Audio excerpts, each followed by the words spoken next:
Hey guys, it is the Final Hammer here, and today I will be ranking all 6 of the At the Gates albums.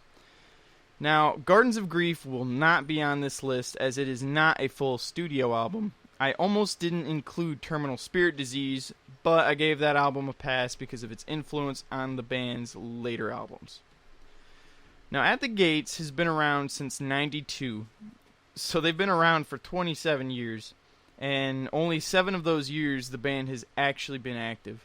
My first time hearing these guys, it was in Detroit and they were playing a show with Behemoth and Wolves in the Throne Room. It was a hell of a show, and honestly, At the Gates gave Behemoth a pretty good run for their money in terms of showmanship and just musicianship. It was a badass show. So let's dive right in and rank these albums. Number 6 is going to be With Fear I Kiss the Burning Darkness. While it's not a bad album, it definitely feels like it's the weakest on the list. The production is a bit better than the album previous to it. I mean, there's really just not much that draws me to listen to this album, aside from the signature Gothenburg sound. It feels lacking in a couple of areas where The Red in the Sky Is Ours did not. There were a couple of good songs off of this album, like, for instance, With Fear I Kiss the Burning Darkness. That was a pretty good fucking song, and to be honest, it's the only one I really enjoy listening to on it. And that feels bad because I don't know why I don't enjoy listening to it, but it's number 6 on my list. Number 5 is going to be Terminal Spirit Disease.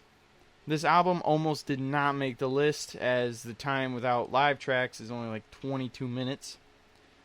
Because this was a damn near breakthrough album for the band, they stepped away from their shrieking vocal style and started using a high-pitched growl, which every song on this album is fairly good. There's no dull tracks, and it's got a badass instrumental in it too. And the live tracks, honestly, are pretty good quality, and I enjoyed it. Number 4 is going to be To Drink from the Night Itself. Honestly, it's tough putting this here because my list has changed, and I'm actually changing it now because this was originally number 3. But I decided to change my mind a little bit. All albums from this point on are really good, and I love them very much, and they're dear to my heart, and they're amazing. Honestly, they just are. So number 4 is going to be To Drink from the Night Itself, and it's At the Gates' most recent effort. Almost a return to form for the band, actually. Heavy use of acoustics, and it really gives this album a unique feeling. The production was pretty good, although it felt weird. I don't know how to describe it, but the production was a little off, and I think that's what lowers it on the list a little bit for me. The sound is off, at least compared to At War with Reality it is. They've got a lot of amazing songs, such as The Chasm, To Drink from the Night Itself, and they've got some good instrumentals in there too. But I think the thing that puts this a little bit lower on the list is, honestly, they released a small EP with it, which was full of mostly just demos featuring other artists. And it was... I listened to that more than I listened to the full album. I highly recommend you guys check this one out. Smooth sailing from here on out. Number 3, The Red in the Sky Is Ours. Now, this is the first studio record by At the Gates, and god damn it, is it a crazy good first outing. It took me a few listens to fully enjoy and appreciate this album. The style is so unique and different, but the lyricism is fantastic. And honestly, the lyricism is what drew me in, because the production is kind of poop butt.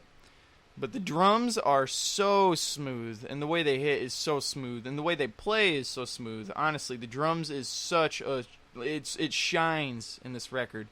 And so does the use of acoustics and different stringed instruments such as violins.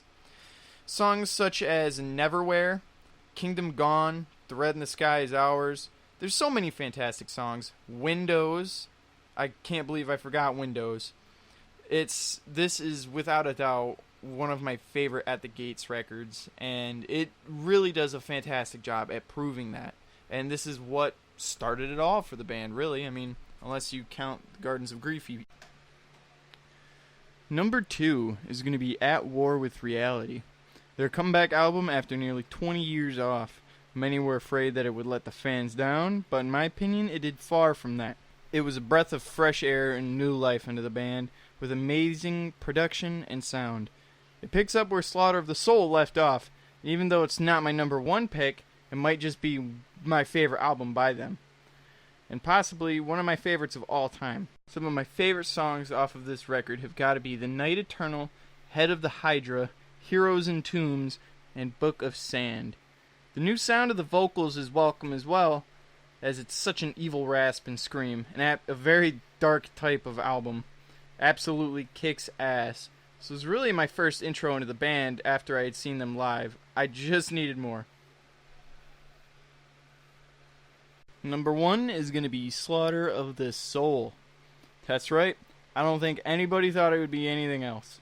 This album is arguably one of the most influential and most important albums for death metal, especially melodic death metal. These guys are considered the founders of the Gothenburg sound, and one of the reasons is this album. Every track hits with ferocity, technicality, and solid songwriting. The guitar work is amazing with a very prominent sound, and the vocals in this album are amazing. And it's got that earache sound to it. You know the one. Some of my favorite tracks off of this album are Nausea, Cold, Under a Serpent's Sun, and Slaughter of the Soul. They have forever cemented themselves as legends in the genre and will continue to prove that they aren't all hype. Hopefully they release a new album, or even them just covering some of their older tracks.